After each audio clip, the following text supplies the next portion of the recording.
ejemplos que son activados por este tipo de receptores que hacen la quinasa es la producción de fosfatidinoxitol. ¿Sí? ¿Cómo que no? Ya te resta.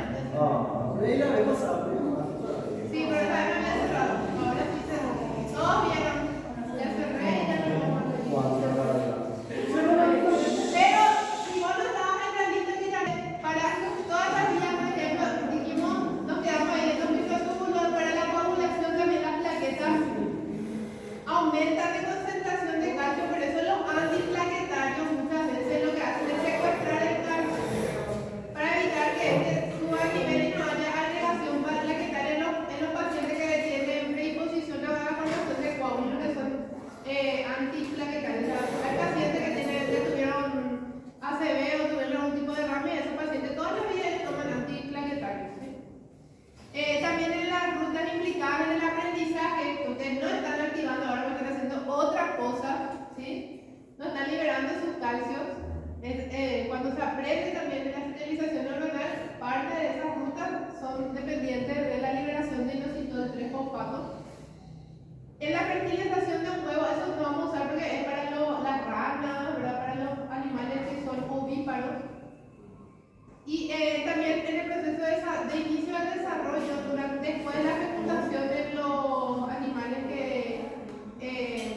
tienen gametos como nosotros, ¿verdad? Gametos masculinos, gametos femeninos, también hay un aumento de concentración de calcio. Todos los aumentos de concentración de calcio son captados por la calmodulina. ¿Sí? Bueno, después tenemos la ruta de señalización que están dadas por los receptores citosólicos. ¿Se acuerdan que cuando eran intracelulares la señal tenía que atravesar la membrana? Una vez que atraviesa la membrana se une al receptor y el propio receptor actúa como un factor de transcripción. Este se une al ADN y permite que se genere un ARN mensajero de respuesta y el ARN mensajero después es traducido por los ribosomas para sintetizar una proteína. ¿Sí? Muchísimos tipos de mensajes, como todos los que generan las hormonas sexuales, ¿verdad? La progesterona, el estradiol, la testosterona, son activados por esta vía. ¿Sí? Porque las hormonas, la vitamina D, como les dije, el ácido retinoico, que es el derivado de la vitamina A, todos son moléculas que tienen receptores citoplasmáticos. Bueno, también es muy común que haya proteínas del andamiaje. ¿Qué es lo que son estas proteínas del andamiaje? Si ustedes se fijan, estas pueden juntar varias quinasas que actúan dentro de la cascada de fosforilación de quinasas. Entonces, una sola proteína puede unirse a más de una respuesta y reunir todas esas vías para que actúen en conjunto, ¿verdad? También al final vamos a ver ejemplos de respuestas que se sintetizan. Ya vimos cómo se envía la señal, cómo se clasificaban por contacto, por endocrina, parácrina, etc. Vimos que los receptores pueden ser citosólicos o pueden ser de membrana, y los de membrana podrían ser otra vez de tres tipos. La traducción de la señal va a depender del tipo de receptor, ¿verdad? Los acoplados a proteínas que pueden activar a derilato ciclasa o pueden activar también a la fosfolipasa C. Después vimos cómo se traduce la señal en los receptores citosólicos. Y por último vamos a ver cómo se generan las respuestas. ¿Sí? Acá, una de las respuestas que se pueden dar en algunos casos es alterar la permeabilidad de membrana. O sea, el producto final introduce iones que alteran la permeabilidad de membrana. ¿Sí? La aceticolina, por ejemplo, dijimos que habría un canal de sodio, altera la permeabilidad de la membrana al sodio.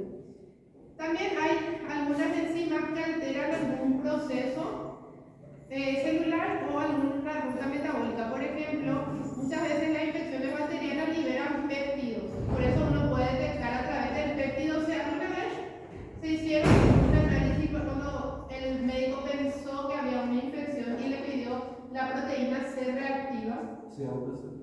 Proteína C reactiva. Y eso mide justamente la cantidad de proteínas que se liberan de la sangre, porque las infecciones característicamente hacen eso.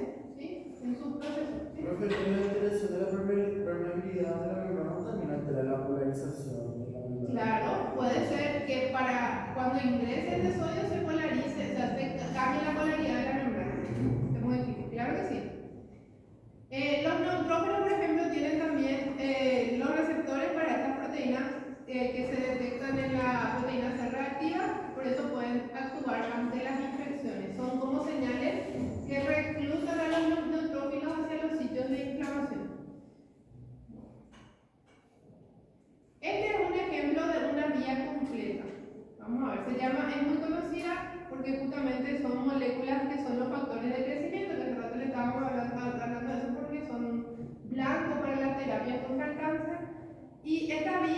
en particular se llama la ruta RAS o también se le llama la ruta ERK, ¿sí? Las RAS son quinasas que activan otras quinasas, cascada de fosforilación de quinasas.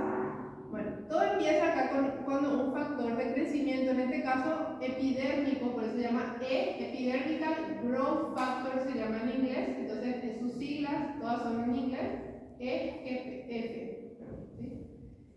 Cuando este factor de crecimiento, que es la señal, se une al receptor de tirosina quinasa, se fosforilan los receptores porque así funcionan ellos. ¿Sí? Acá hay una proteína que se llama GRB que está unida a otra proteína que se llama SOS. ¿Sí? La GRB2 y la SOS son proteínas adaptadoras que permiten que la señal pase del receptor a esta proteína RAS. La RAS es una quinasa que cuando recibe a los adaptadores intercambia, pero una proteína que cuando recibe a los adaptadores intercambia su GDP por un GTP. Funciona igual que la proteína con cada receptor G, pero en este caso es una proteína RAS, se llama. ¿Sí? Esta RAS activa se desprende de la membrana y viaja y activa una proteína RAF. Bueno. La proteína RAF activa una proteína MEC y así sucesivamente. Al final la vía termina con la proteína ERK, ¿verdad? Acá continúa, ¿sí? RAF, MEC y después ERK, ¿ven? La ERK es un factor de transcripción para las proteínas que permite que la célula epitelial prolifere, por eso es un factor de crecimiento epidérmico. ¿Cómo sabe la epidermis cuándo se tiene que dividir? Por estas señales que llegan con el factor de crecimiento primero y todas estas cascadas de fosforilaciones de quinasa. RAF se activa, fosforila una quinasa RAF, la RAF quinasa se activa, fosforila la quinasa MEC, la MEC se activa y fosforila la quinasa ERK, que es un factor de transcripción. Entra y transcribe genes. ¿Sí? Acá están los nombres para esto. MAP, la que está acá al principio, es se llama proteína activada por mitógeno porque induce la mitosis, ¿sí? Que es el factor de crecimiento. Y la ERK se llama señal de extracelular regulada por quinasa, porque dentro de una cascada de fosforilación de quinasa. ¿Sí? El último muestra cómo se puede amplificar la señal. ¿Sí? Entonces muchas veces un solo receptor se puede activar, pero esa proteína que se desprende del receptor, en este caso la proteína G alfa, por ejemplo, está.